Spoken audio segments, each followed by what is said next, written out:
Imagine this. You're in a small town in New Mexico, the kind where everyone knows everyone. And the sheriff, he's supposed to be the good guy, the one who keeps things safe. But what if that sheriff turns bad? What if he starts breaking the law to protect his buddy? That's the wild story of James Lujan. And trust me, it gets crazy fast. Let me take you back to 2017. There's this guy named Phil Chacon. He's 39, a landlord, and a former city councilor in Española. But Philip, he's got a dark side. Violent, mean. One day he gets into a big fight. Police get called. Philip takes off in his car. High-speed chase through the streets. Tires screeching, cops right behind him. He ditches the car and runs, hides out. But he's scared, so who does he call? His old friend, Sheriff James Lujan of Arriba County. Lujan, he's 60, elected sheriff, the boss of law enforcement in the area. He shows up with one of his deputies. Cody Latin, they pick up Philip, drive him to his dad's house. Hide him there, no arrest, no report. Just gone, and Lujan tells Latin, keep your mouth shut, don't say a word. That's intimidation, straight up. You think that's bad? It was just the start. Fast forward to 2020, Philip's at it again. Worse this time, he's still a landlord. One tenant's late on rent, just a week. Philip snaps, beats the guy so hard. Knocks out 3 teeth, blood everywhere. 4 days later, another tenant. Fight breaks out, Philip stabs him. Cops get reports, warrant out for Philip's arrest. Serious charges, assault, maybe more. Police roll up to Philip's house.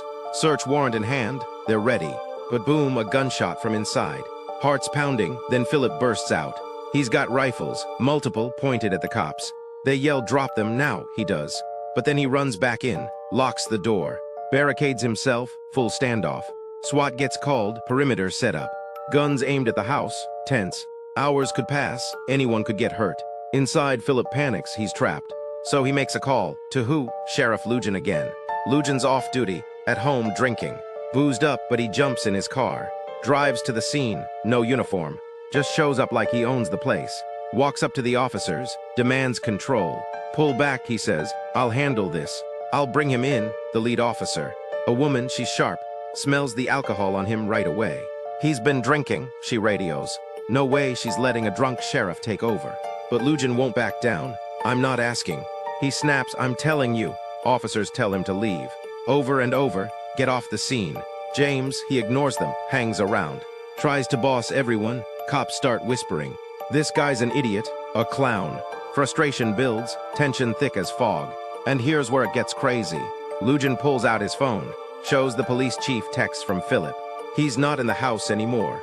Lujan claims, left already, trying to trick them into leaving. So Philip can escape. Chief doesn't buy it. You're lying, he thinks. Standoff drags on. Hours, finally, Philip gives up. Comes out, hands up, arrested. But now eyes turn to Lujan. What was that all about? Interference, obstruction.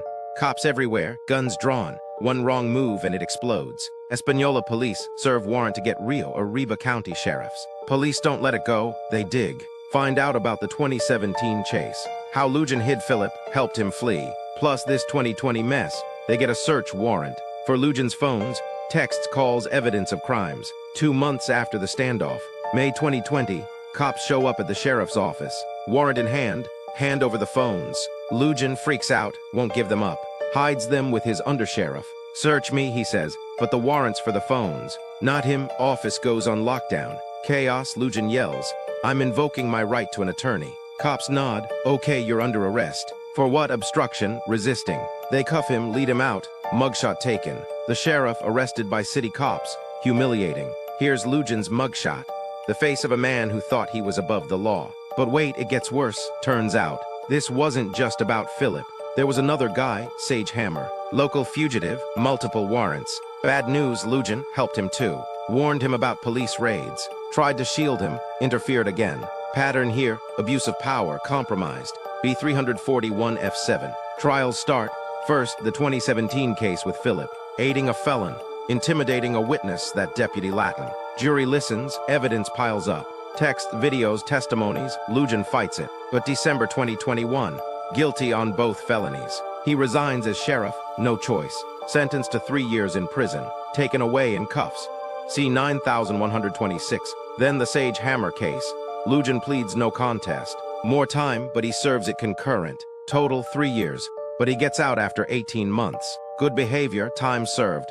Released in 2023. You think that's the end? Nope. Lujan comes out swinging, sues the Española police, claims perjury, false testimony, says officers lied under oath, conspired against him, didn't read him his rights, arrested him for asking for a lawyer. Battle's still going. He says he's innocent, wrongly convicted, but the courts upheld it all. This is James Lujan in uniform, the man who was supposed to protect, but protected the wrong people. And Phil Chacon, he faced his charges too. But the real shock, a sheriff gone rogue, drunk on power, literally drunk sometimes, helping violent friends, obstructing justice. It makes you wonder, who watches the watchers?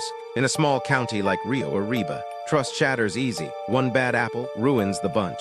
Pause for a second, think about it. Your local sheriff, sworn to uphold the law. But what if he's the one breaking it? For a friend, for ego, scary. Right, stories like this remind us, no one's above the rules, not even the top cop. That's the tale of James Lujan. From badge to bars and back out, fighting wild ride. Leaves you thinking next time you see a cop car, who's really behind the wheel?